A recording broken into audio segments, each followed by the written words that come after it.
What's up guys, welcome back to the video, and today we're going to be installing our Airdog 5G lift pump on the Duramax. So here's everything we got from Airdog.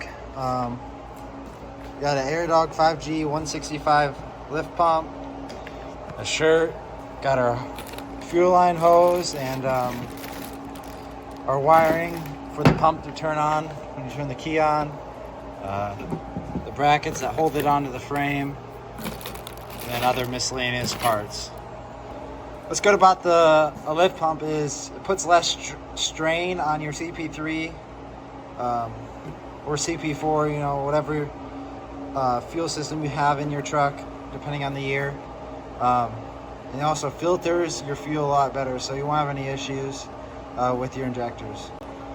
So with the lift pump, you can run bigger turbos and whatnot to make sure you have enough fuel for the truck. So I've been needing one of these for a while now, and I finally got it. So it's a fairly easy install. Shouldn't take super long. They give you all the instructions on how to install it. There's also other videos out there, but I'm going to show you guys today how to install this. What's great about Airdog 2 is there's warranty on it, so if anything was ever to go wrong, you can send it back in, get it repaired or get a new one. But the Airdog pump is super quiet compared to the other ones on the market. There's nothing out there like it. They're a great company to work with. And the shirt that they send you is just, it's sick. A really nice shirt. Feels really good quality. It's just awesome. Alright, so the first thing you're going to do, what I'm going to do, you can do it in any order you want, but we're going to get the pump mounted to its bracket here. They provide you with the bolts here, with crush washers. You got your Allen head bolts here. So yeah, you pretty much just slide it in like this. You got your bolt holes, run them through, tighten it up. That's it for that. And then these are your brackets that hold it onto the frame. So this is gonna sandwich between the frame. I'll show you guys how to put that on here in a second. All right, so we got the bracket on there. Now you want to get your fittings on there. You got one over here, then you got the two over here. Just goes on there like that. Pretty easy. You know, there's only one small hole and then two big ones, so you can't really mess that up of where the fittings go. Make sure you lubricate this with some clean engine oil, and then screw it in there, or thread it in there, and tighten it down. Alright, once you got them threaded in there, you want to do the big ones first, and then you'll do the small one. But you're going to need a torque wrench. Torque the big ones down to 15 foot-pounds, and then the small one is 7 foot-pounds. That's a 9/16 socket, and the big ones are a 7/8 socket. You don't want to over tighten these and strip anything out, so you definitely want to use a torque wrench. If you don't got one, get one, because you're probably going to need it in the future anyways. So yeah, we're going to get these torqued down to the right spec. Alright, so we got all our fittings in. The bracket tightened down. So next, we're going to figure out where we want to mount this onto these brackets. We want to have this as far up on the frame as possible without touching the cab. So then it's all nice and tucked away and it doesn't have the chance of getting hit by anything.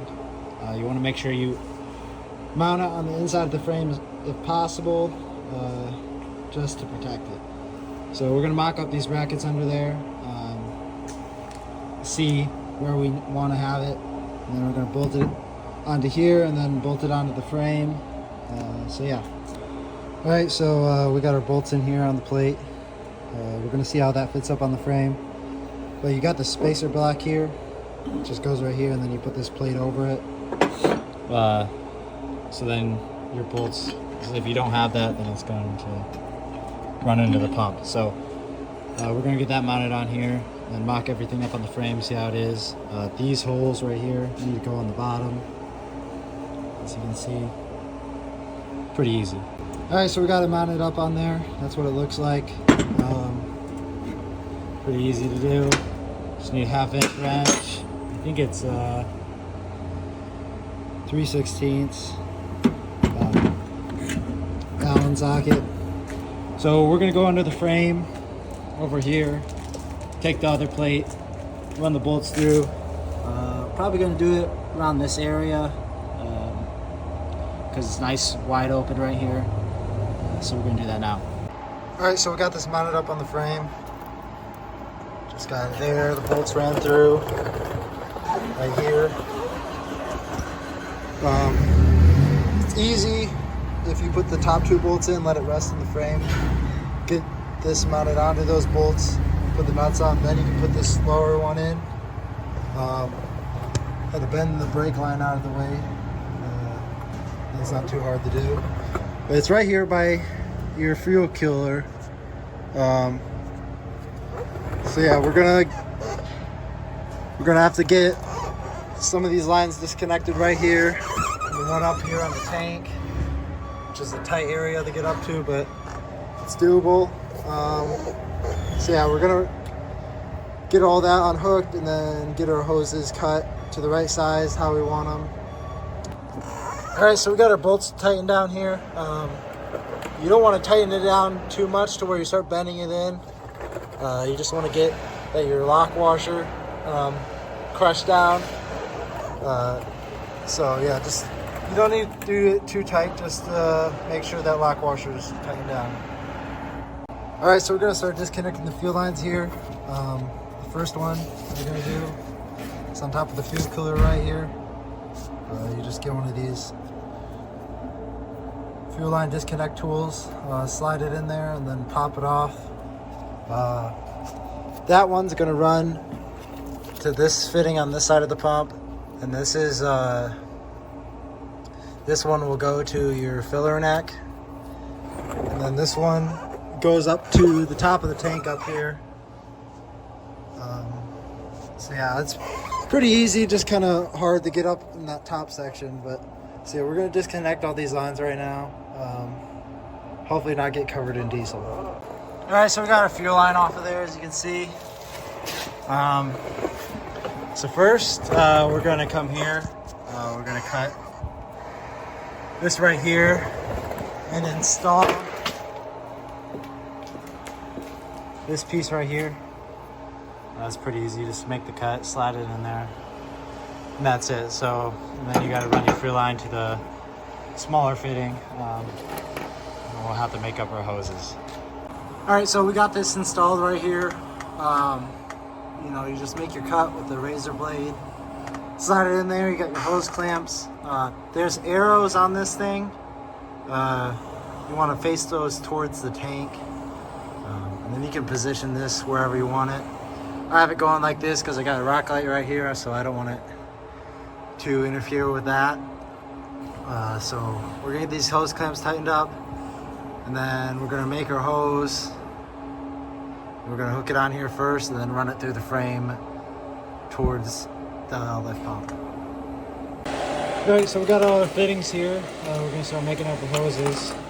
So on this hose that runs from the filler neck to the pump to the small one right here, it's gonna be this 90-degree fitting and then one of these.